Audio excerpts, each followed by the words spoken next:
Okay, I'm going to start this on a good note. My ear works again. I was standing outside before work talking to a couple co-workers, and all of a sudden, bang, it popped. And they were standing about as far away from me as you are, or as far away from me as the camera is, and they heard the pop. That's how loud it was. So I can hear again, which is good. It's great. You know, I just had an awesome day because of that. And I don't think I have anything to rant about really today because, well, my ear works again. You know, it's kind of a little bit in and out, but it's still, you know, I can actually hear out of it. And I'm not talking quietly. That's the one thing about an ear infection, right? You get your ear plugged up and your voice lowers, right? Like it lowers in a couple octaves because, you know, I don't know how that works. I think it's because, you know, what you're hearing, you think you're yelling, so you talk quieter and then, or something like that. I don't know, but it does lower your voice. You know, like even if your ear's just plugged, you know, your voice is affected by it. So because of that, my work was affected, and I don't know. I was just, what is this? I've got a pair of 3D glasses somewhere in this house, either upstairs or down here or somewhere, and I just can't find them. You know, there's a lot of 3D stuff that I want to watch, but I can't because I can't find those stupid glasses. But anyway, yeah, so my ear works now. I'm happy. I'm, you know, just awesome mood because of it. But because I'm in such an awesome mood, I just can't, can't. How about different sounds that bother me because I'm trying to do something here and it's just beaky, beaky, beaky, beaky. All this sounds from everywhere. And just, I'm surprised Boxer's not meowing. He does that, you know, because all of the cats are in Jasmine's room, or Prince is down here, or Lola, or Bootsy, or whatever, right? And he's left up in the living room by himself. So he meows because he wants attention. Meow. And it's annoying. It's very, very annoying.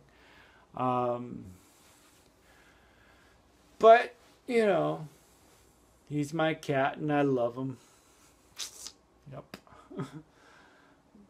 I don't get mad at him, but I get frustrated inside. Right up in here and inside. I get frustrated because it's like, you know.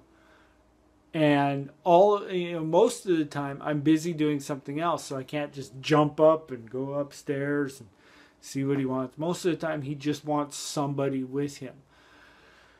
So I go upstairs when I can and I let him downstairs, and then he's happy, you know. He goes way over to the end of the basement there. There's a chair, like one of those big armchairs, and he'll go and he'll sit in that chair and just curl up and sleep. You know, as long as he knows that somebody's down here with him, he's happy. That's all he wants, is just somebody in the room with him. You know, having animals is like having kids because they're always wanting attention. They're wanting something from their owners, which are like their parents. And, you know, it's like having a toddler that can't really speak yet and can't really do anything on their own. So the parent has to do it for them, and they have to figure out what they want because they can't understand them because they can't speak. And cats or dogs even are like that because you can't understand them because they don't speak English. They don't speak, or whatever language you speak. They don't speak human. They speak animal. And even though humans are considered animals, we can't communicate with them because it's a different language, right? There's a language barrier between humans and pets. And so you got to rely on body language, or what they're doing at the time, or what they want, what they need. And, you know, most of the time when Boxer meows, it's because he's alone and he wants to be around somebody. Even if it's another cat, he'll be happy because there's somebody else to interact with and communicate with and whatever. So he's probably in Jasmine's room. When he's there, he sleeps on her bed. And when he's out in the living room, he'll either sleep on the couch if there's another cat, or if I'm sitting at my computer up there, you know, he'll just sleep on the couch. But if he finds that he's in the living room by himself, he'll meow and meow and meow until somebody either lets him in the bedroom here, or comes upstairs to sit with him or whatever. Or if I let him down here, while I'm down here, he'll be fine. There's been a few nights that I've left him down here by himself, you know, mainly because he's sleeping at the time that I'm going upstairs. And then in the morning, he'll be up at the door meowing to get out. So I open the door, he comes out and starts the whole process all over again. Like, if he's lonely, if he, you know, whatever. And, you know, but if they're hungry, they let you know. Any animal lets their owners know when they're hungry. They'll go to where the food is kept and, you know, make noise, you know, either meow or bark or whatever. And just, you know, whatever. The guinea pig that we have, the Oreo, he is very, very adamant about letting us know when he's hungry. He'll squeak like crazy. Squeak, squeak, squeak, squeak, squeak. That's all we hear.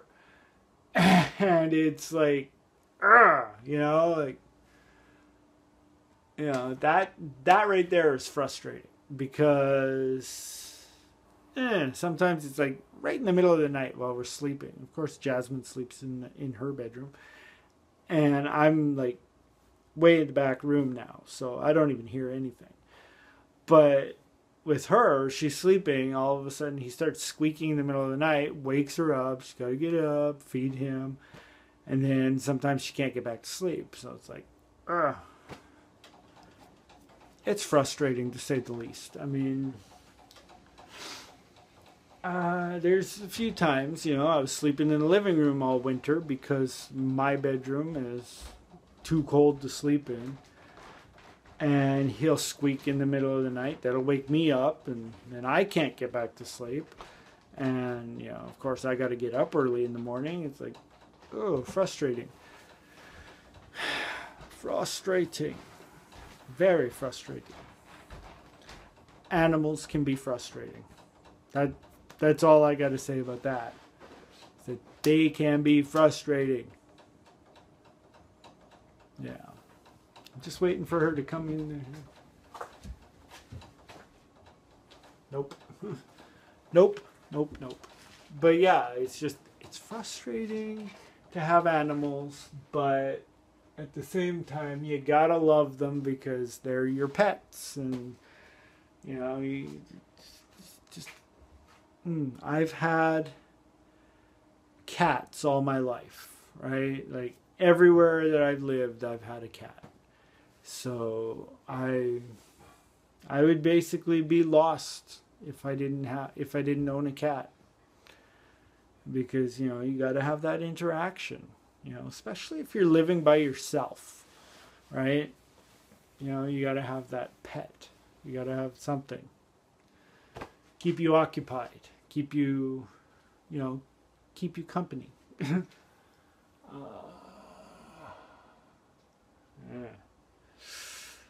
So, I don't know. I'm just bored and just rambling about stuff. So this isn't a rant, it's just a ramble. ramble about whatever, you know, because I got nothing to talk about today.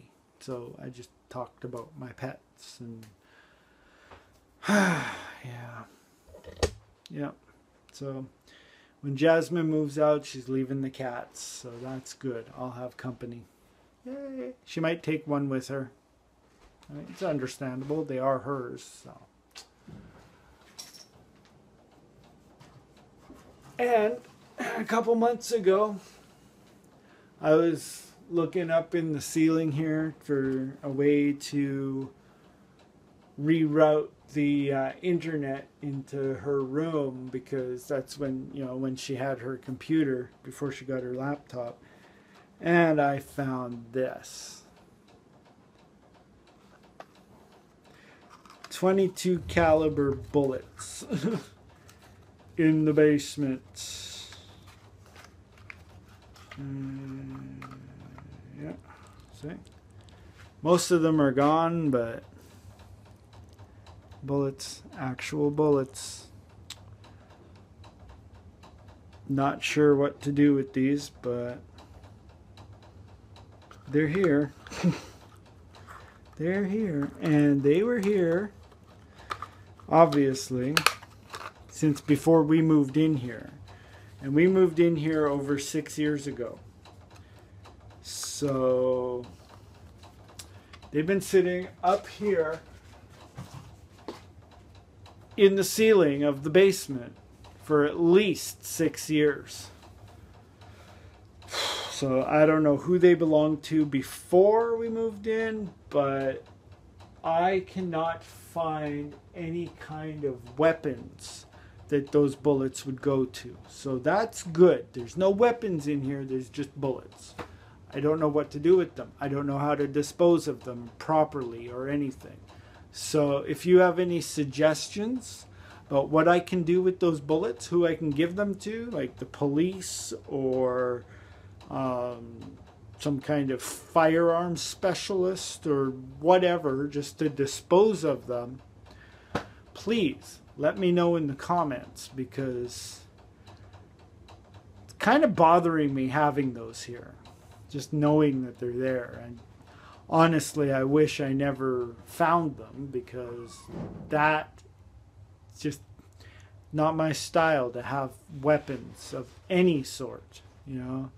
Not even like, I don't know. When I was younger, my father had a blowgun, and it was packaged in a box. It was sent to him over the border, like from the States, in a box labeled tent kit, right? So it was just a bunch of like metal tubes, right? So the box said tent kit, but it was a blowgun, and it's like, whoa, really? You got something like that? That's illegal here. But yeah, he had a lot of weapons that were considered illegal, but still had them. Just had them on display. He never actually used them for anything dangerous. But he just liked to collect. Yeah, he just liked to collect stuff, mostly knives, and you know, he had a butterfly knife with an actual marble handle. It was like really nice. He had a couple samurai swords and stuff like that.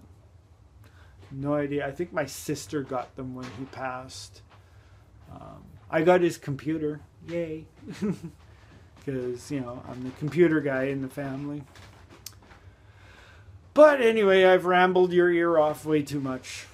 So I'm just gonna go.